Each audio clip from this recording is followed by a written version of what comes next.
오늘은 1749년부터 1832년까지 살았던 독일 작가 괴테의 희곡 파우스트에 대해 생각해 보겠습니다.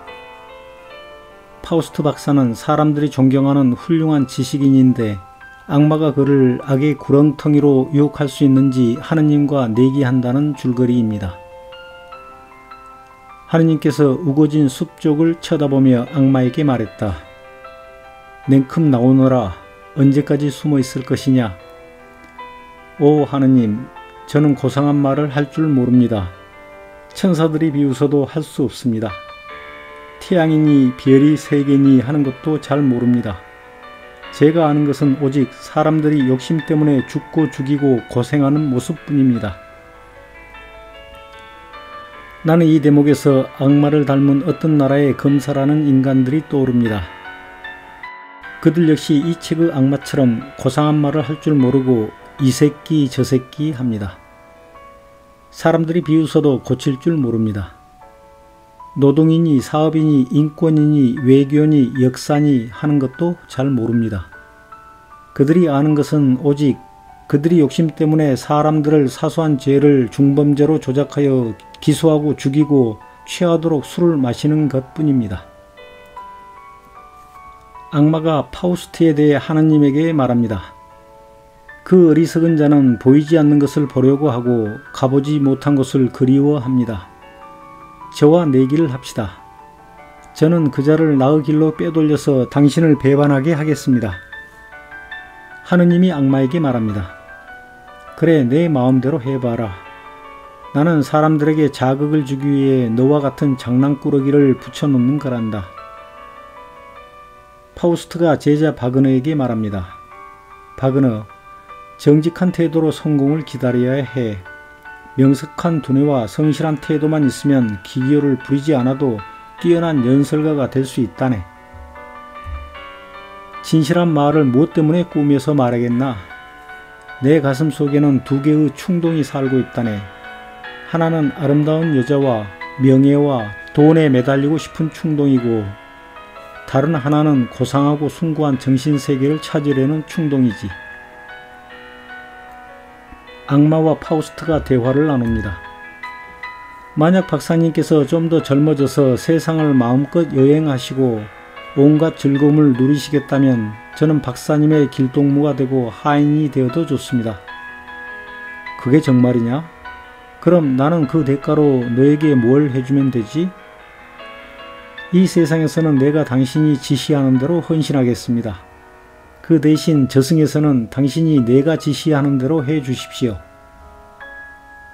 파우스트가 죽은 후 영혼을 악마에게 주는 것에 동의하여 그들은 계약을 맺고, 악마는 70살의 파우스트를 20대 청년으로 만들어 주었으며, 젊어진 파우스트가 처녀 마르가레테와 사랑에 빠지지만 나중에 파탄을 맞으면서 처녀의 어머니 오빠뿐 아니라 처녀 자신도 죽게 됩니다.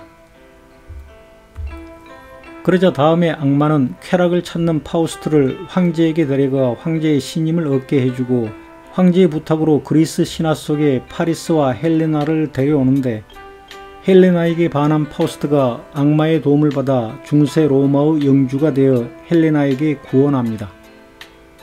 지금 당장 저의 모든 것을 당신에게 바치는 수밖에 방법이 없을 듯 합니다.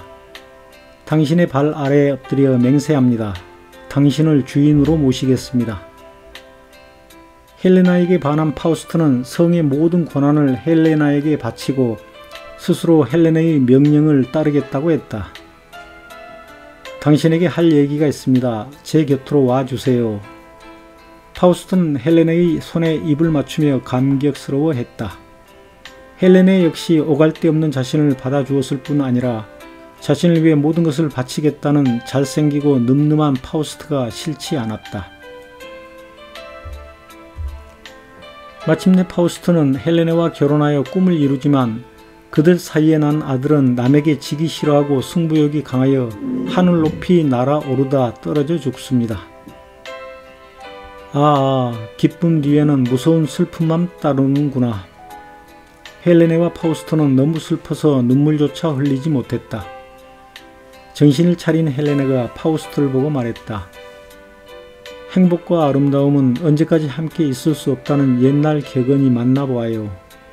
나는 이제 생명과 애정의 인연이 완전히 끊어져서 쓰라린 이별을 해야 합니다.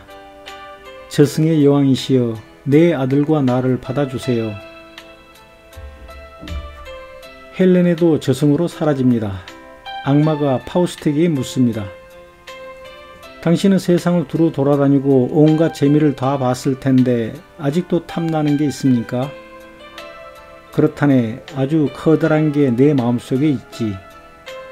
내가 알아맞혀 보지요. 많은 사람들로부터 존경받는 일이지요.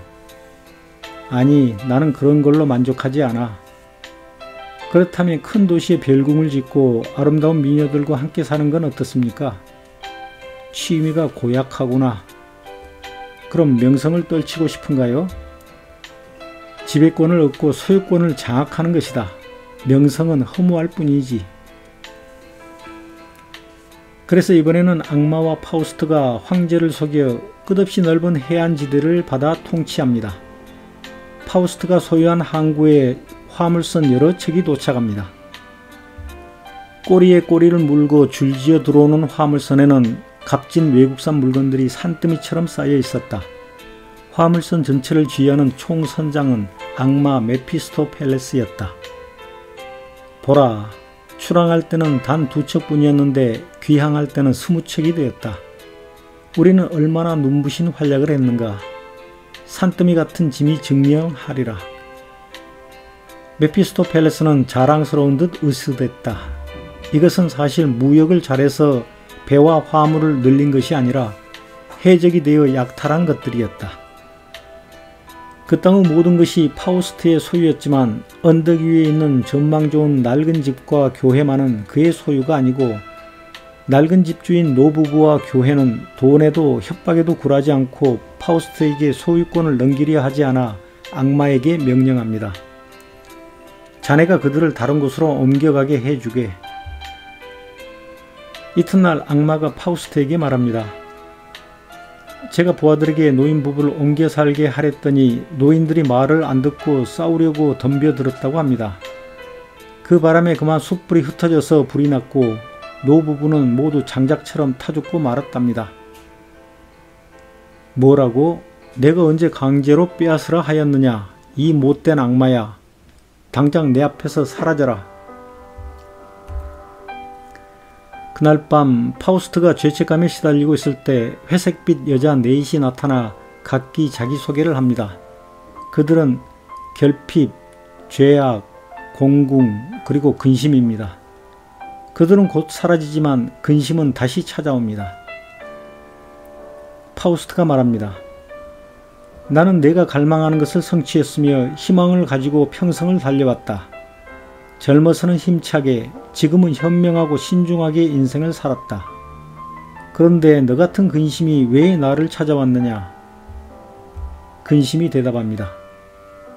누구든지 나한테 한번 붙들리기만 하면 영원한 암흑 속에 살게 되지요. 행복과 불행이 고민의 원인이 되고 미래만 기다리지만 성취하는 건 없답니다. 근심에 사로잡힌 사람은 결단을 내리지 못합니다. 내가 당신을 저주하면서 물러갈 때 나의 힘을 깨닫기 바랍니다. 파우스트, 당신은 지금부터 장님이 됩니다. 얼마 후 파우스트가 죽자 죽음의 영들이 나타나 말합니다. 어떤 쾌락도 실증내지 못했고 어떤 행복도 이 사람을 만족시키지 못했구나. 나는 괴테의 이 작품에서 두 가지 흐름을 발견했습니다. 첫째, 악마와 하느님과의 내기에서 악마가 이긴다는 것입니다. 최고의 지식인 파우스트는 죽을 때까지 악마의 유혹에서 벗어나지 못하고 악마가 그를 악의 구렁텅이로 유혹한 대로 끌려다닙니다. 마지막에 파우스트가 죽고 나서 계약서대로 악마가 파우스트의 영혼을 가져가려 하자 천사들이 방해하는 장면이 나오는데 그것은 하느님이 내기에 졌음에도 불구하고 악마와 했던 약속을 지키지 않은 것입니다. 둘째, 종교는 신화일 뿐이라는 것입니다. 이 책에는 파리스, 헬레나, 재물의 신 플루투스, 사자의 몸에 왕의 머리를 한 이집트의 괴물인 스핑크스, 바다의 요정 세이렌 등 수많은 그리스 신화의 신들이 등장합니다. 그러한 신들은 단테의 서사시 신곡에도 수없이 나타나는데 그것은 서양에서 최고의 지성인으로 불리는 괴테와 단테가 성서 또한 신화라고 판단했기 때문에 더 이상 섬기지 않았을 것이라고 나는 생각합니다.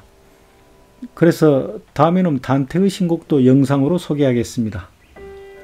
신화란 한 나라 혹은 한 민족, 한 문명권으로부터 전승되어 과거에는 종교였으나 더 이상 섬김을 받지 않는 종교를 뜻합니다. 그럼 파우스트에서 발견한 괴테의 보물같은 문장들을 소개해드리며 오늘 영상을 마무리하겠습니다. 감사합니다.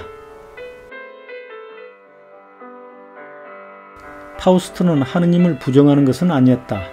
비록 교회에 나가지는 않지만 하느님과 그리스도에 대한 존경심은 항상 마음에 지니고 있었다. 너는 악마답게 거짓말에 궤변만 늘어놓는구나. 옳지 않은 금은보화는 마음도 상하게 하고 피까지 빨아먹는다. 교회는 위장이 튼튼해서 아무리 많은 재물을 받아먹어도 배탈이 난 적이 없지요. 어디서 누가 줬는지도 모르는 이런 재물을 소화시킬 곳은 오직 교회뿐이랍니다. 밤 이슬에 젖어 산 위에서 잠자고 하늘과 땅을 얼싸 안으면 마치 신이나 된 것 같습니까? 큰 세계 안에 작은 세계를 만드는 것이 이곳 마녀 골짜기의 관습입니다. 피해자가 법에 호소해도 재판관은 거들먹거리며 못 본 채 합니다. 파렴치한 범죄를 저질러도 뇌물을 주면 풀려납니다. 돈이 없으면 죄 없는 사람도 죄인이 됩니다. 우리는 나무꾼이다. 자랑은 아니지만 우리 같은 거친 사람들이 힘들여 험한 일을 하지 않는다면 똑똑한 채 하는 귀족들이 혼자서 무엇을 할 수 있을까? 새로운 말이 귀에 거슬릴 정도로 당신은 마음이 좁습니까? 지금까지 들었던 익숙한 말만 듣고 싶습니까? 헬레네의 하녀 판탈리스가 악마에게 말했다. 모든 것을 나쁘게만 보고 거짓말만 하는 자여, 입을 다물어라. 험악한 내 입에서 어떤 좋은 말이 나오겠느냐? 양의 탈을 쓴 사나운 일이여, 너의 음침하고 사나운 모습이 누구를 노릴까 두렵구나. 파우스트가 악마에게 말합니다. 자네가 할 수 있는 게 뭔가? 사기? 마술과 요술? 아니면 터무니없는 속임수밖에 더 있는가? 악마가 대답합니다. 그런 건 모두 전쟁에서 이기기 위한 계략이지요.